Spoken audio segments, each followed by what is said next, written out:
What happens when a man breaks bad? Vince Gilligan shows us in his hit show Breaking Bad. This television series follows a brilliant chemistry teacher who, after selling his shares to a company that would later be worth billions, ends up teaching at a high school. In the first episode, Walt is diagnosed with lung cancer and decides, as a way to pay for treatment and leave money for his children, to cook methamphetamine. Mr. White is a thoroughly average character motivated by the social desperation of not having enough money, and also through seeing how crime can pay dividends in a short amount of time. Vince Gilligan has stated that he was inspired by traditional westerns while making Breaking Bad, and this can be seen in the series finale, Felina. The title is a reference to several things, and it can be read as the chemical symbol for iron, Fe, which is prevalent in blood, chemical symbol Li for lithium, which is needed to manufacture meth, and the chemical symbol for salt, Na, which is in tears. Blood, meth, and tears. But the meaning of the title can also be found in a song that begins the episode. It's a western ballad by Marty Robbins called El Paso, where the narrator encounters a femme fatale named Felina that he ends up dying in a gunfight over. This song foreshadows Walt's death and how Mr. White would meet his end from a bullet in his side. I saddled up and away I did go, riding alone in the dark.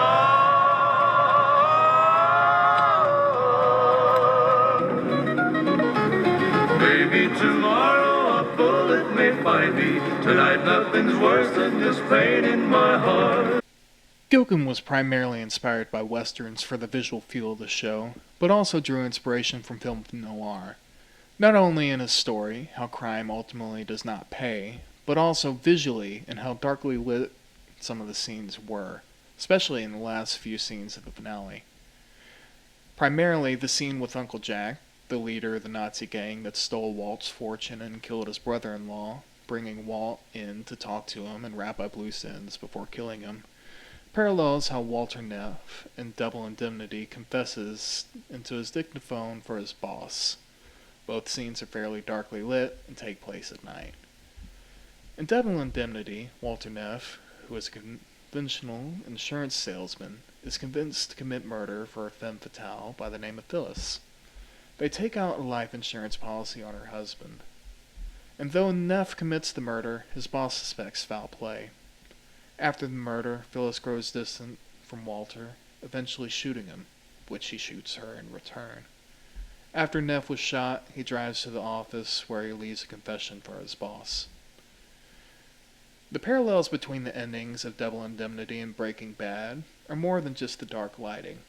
Both the characters of Walter White and Walter Neff pay for their crimes.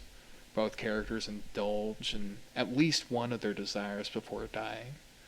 White places his hand on a piece of lab equipment, looking at it longingly.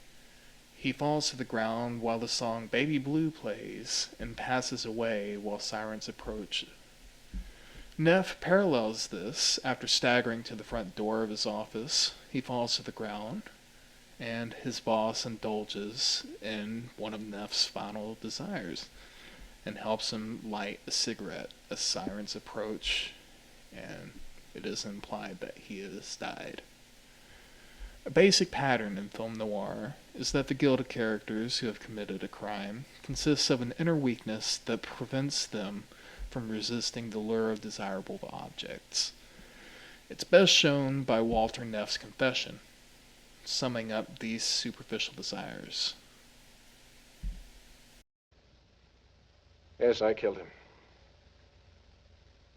I killed him for money. And for a woman.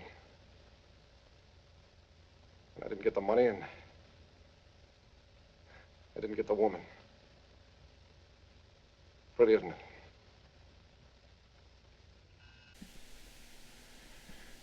This inner weakness that is prevalent in protagonists of film noir is very much present in Walter White.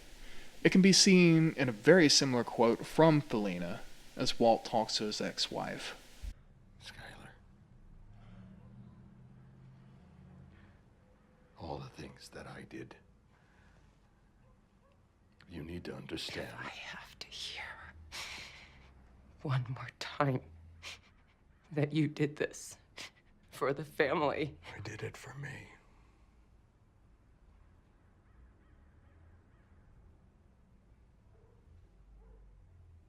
I liked it.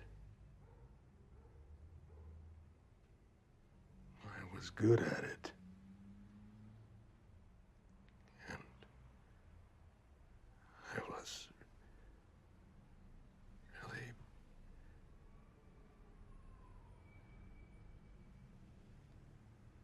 I was alive. This is in reference to his meth cooking. Both film noir and western borrow from gangster film genre, in that those in the narcissistic industry of crime cannot be shown to benefit from it in the end. Crime must not be shown to pay. This is exemplified in both Devil Indemnities and in Breaking Bad's endings, through how Walter Neff, after killing a man to get a life insurance payout and to be with said man's wife, is shot by the wife and subsequently kills her. Neff dies on the front steps of his office, which was where he spent a significant part of his life, indulging in his worldly desires one last time by smoking a cigarette. Neff pays for his crimes by dying on the front step of his office, and almost finds a form of redemption through leaving his confession for keys. Walter White built a criminal empire and was responsible for the deaths of dozens of people, and after losing it all, decided to take down those responsible.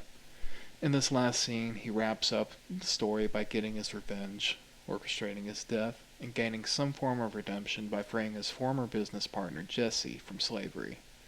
He indulges in his desires one last time by walking through the Nazis' meth lab, longingly looking at the equipment and reminiscing on what he has done.